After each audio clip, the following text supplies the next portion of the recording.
Imagine being so wealthy and powerful that when the US government was about to run out of money, they came to you instead. That's not just fiction, it actually happened.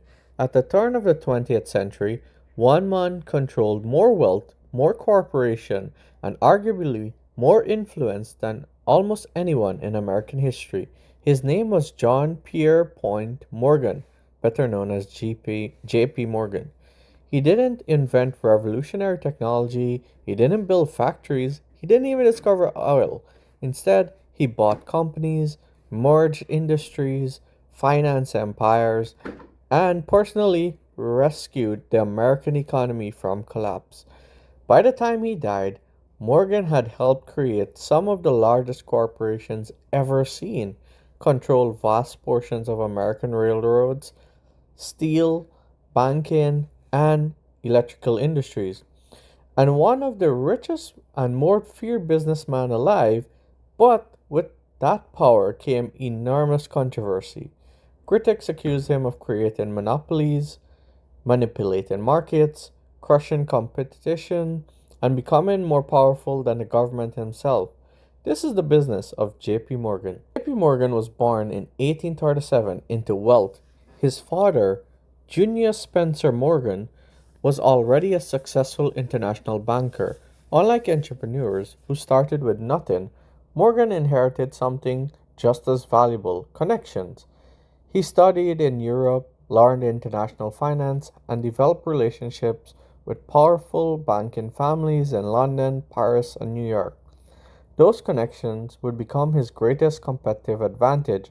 While others borrowed locally, Morgan could raise capital from around the world. Morgan entered business during one of the fastest periods in economic growth in history. Railroad was spreading across the country. Factories were multiplying. Steel production was exploding. Electricity was transforming cities. But there was one problem. Building these industries required unimaginable amount of money. Few companies could finance projects that cost millions of dollars. Morgan stepped in as the middleman. He connected wealthy European investors with rapidly growing American business. In return, he earned enormous fees, but financing companies wasn't enough. Morgan wanted control of them all. Railroads were the internet of the 1800s. Whoever controlled transportation controlled commerce. Unfortunately, American railroad industry was a disaster. Companies constantly undercut one another. Many went bankrupt, investors lost fortunes. Morgan believed competition was destroying profits. So instead of encouraging it, he eliminated it. He reorganized bankrupt railroads, merged competing companies, standardized operation, reduced unnecessary competition, and this process became known as Morganization. It made railroads more efficient and profitable. It also concentrated enormous power into Morgan's hand. By the early 1900s, he influenced roughly one third of Americans' railroad mileage. Morgan's most famous deal came in 1901. Industrialist Andrew Carnegie wanted to retire. His steel company had dominated the industry, and Morgan saw an opportunity. He agreed to buy Carnegie Steel for nearly 480 million, which would be equivalent to tens of billions of dollars today. The Morgan combined Carnegie Company with several others. The result was US Steel, the world's first billion-dollar corporation. At a time when $1 billion wasn't almost unimaginable, it instantly became the largest company on earth. Morgan hadn't invented steel, he had consolidated it. Morgan repeated this strategy again and again. He financed Edison's General Electric and helped merge it with Thomas Hudson. The result was General Electric. He invested heavily in AT&T. He financed international harvesters. He supported insurance companies, shipping, mining companies, and banks. Instead of owning one industry, Morgan owned pieces of nearly all of them. This diversified empire made him incredibly resilient. If one sector struggled, others often thrived. His influence spread across nearly every part of the American economy. Then came the moment that made Morgan a legend. In 1907, America's financial system began collapsing.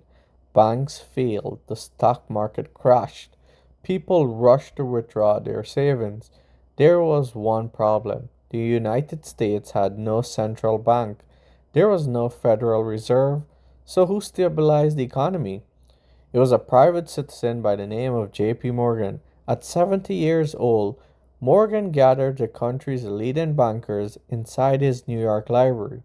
He reviewed balance sheets, determined which institution deserved savings, and persuaded, in some cases, pressured wealthy bankers to contribute money. He coordinated millions of dollars in emergency loans to keep the financial system producing. His actions stopped the panic, but the crisis also exposed a troubling reality. America's financial stability depended heavily on the unelected businessman. The Panic of 1907 became a major reason Congress later created the Federal Reserve in 1913. Morgan wasn't just one man. He built one of the world's most influential banking institutions. The House of Morgan financed governments, wars, railroad infrastructures, corporations, and global trade. Governments frequently borrowed from Morgan. Businesses depended on Morgan. Investors trusted Morgan. His reputation became one of the greatest assets. If Morgan invested in a company, others usually followed. Morgan believed competition created instability. His solution was consolidation. Today we might call it market concentration. Other critics might call it a monopoly. His companies dominated industries. Small businesses struggled to compete. Consumers often had fewer choices. Many believe Morgan had a handful of financials controlled too much of America's economy. Journalists had labeled them the money trust. The accusation was simple. A small group of Wall Street bankers allegedly controlled credit investment and corporate decision making across the nation. Whether entirely true or not, the perception became politically explosive. By the early 1900s, public anger toward big business was growing.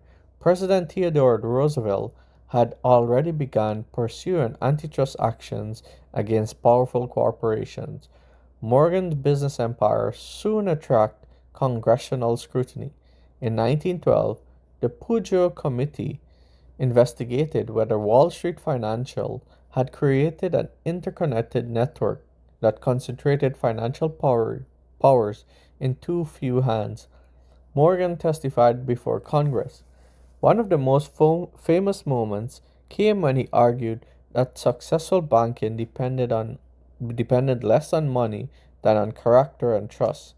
His testimony became legendary, but it did little to quiet critics who feared excessive financial concentration. Morgan also found himself linked to one of the most famous disasters in history. His company controlled the International Mercantile Marine Company, which owned the White Star Line. The White Star Line operated the Titanic. Morgan had planned to sail on the ship maiden voyage, but he canceled shortly before departure. That's not suspicious at all. That simple fact later fueled countless conspiracy theories. Some claim Morgan orchestrated the sinking. Others allege the ship was switched with its sister vessel. There is no credible historical evidence supporting these claims. There never is. The overwhelming evidence shows the Titanic struck an iceberg and sank because of combination of design limitations, insufficient lifeboats, and human error. Still, Morgan's cancelled reservation continues to attract speculation more than a century later. Morgan's influence extended beyond business. During World War I, his banking firm became one of the primary financial agents for the British and French government in the United States. The firm helped arrange billions of dollars in loans and facilitated massive purchases of American goods. Critics later argued that Morgan had financial incentives tied to an Allied victory. Supporters, con- Supporters countered that financing allies strengthened both American industry and global stability. The debate contributed to long standing concerns about the influence of private finance on foreign policy. When JP Morgan died in 1913, the New York Stock Exchange paused trading in his honor.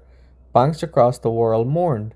His estate was enormous, but his true legacy wasn't personal wealth, it was institutional power. He transformed investment banking, corporate mergers, industrial finance, and modern capital markets. This form eventually evolved into today's JP Morgan Chase.